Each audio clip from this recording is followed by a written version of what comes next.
Hey guys, I'm Dr. Tobisch with Whitefish Chiropractic. In the next couple videos, I'm going to be talking about one of the most common conditions that we treat here at the clinic, which is headaches. Now, obviously there are several different types of headaches, different things that can trigger and produce head pain. So we're not going to talk about all of that, but we will talk a little bit about some of the most common headaches that we treat here at the clinic, and we'll try to give you some tips on things that you can do if you're dealing with one of these headaches.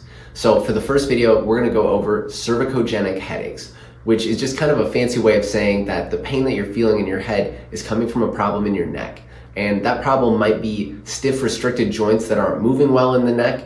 It could be excessive tone and trigger points in the muscles in the upper back, the shoulders, and into the neck. It could be problems with fascial tension and adhesions. And typically, people with these headaches are going to have the fleas and the ticks, or they're going to have a combination of these problems.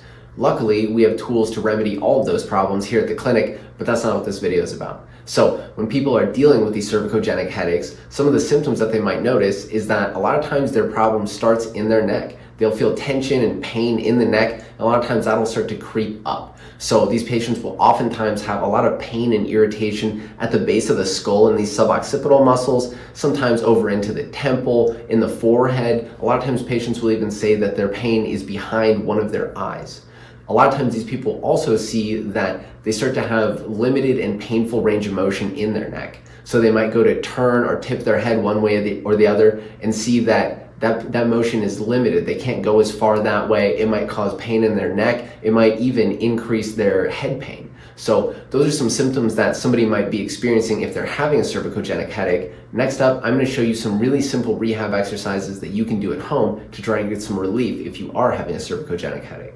Alright guys, first exercise we're going to look at to try to get some relief from a cervicogenic headache is going to be a chin retraction. This exercise is going to help us with a couple things. One, it's going to help us gently mobilize the joints in the upper cervical spine. And two, it's going to help get a little stretch on the suboccipital muscles at the base of the skull, which are both commonly problematic in these issues. So to get started, you can either sit or stand, but just get your spine in a good tall position. Next up, you're just going to retract straight backwards. No tipping up or tipping down. Your head moves like a drawer. So go straight back, add a little bit of pressure, and come out of it. I'd shoot for 10 or 15 of those 3 times per day. Next up, we're going to work on stretching some of these muscles like the trap and levator that are typically associated with these cervicogenic headaches. So to get started, grab onto your chair or sit on your hand. With your other hand, you're going to tip your head away and you can give yourself a little bit of overpressure. We can go straight off to the side. You can also rotate away, tuck the chin, and then add a little bit of that pressure.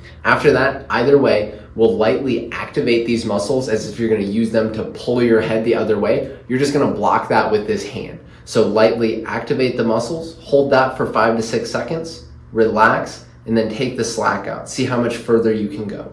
Do 2 to 3 cycles of each of those each way. Next exercise that we're going to work on is going to be focused on strengthening the muscles deep in the front of the neck, or the deep neck flexors. To get set up, you'll just lay on your back.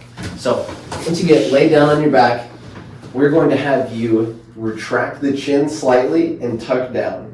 You'll maintain that throughout the exercise. So kind of like you're holding a golf ball underneath your chin. So tuck the chin slightly. Next up, you're just going to pick your head up an inch or 2. You'll hold this position, keeping the chin tucked for 2 to 3 seconds. Keep the chin tucked as you come down. Shoot for a couple sets of 6 to 8 on that.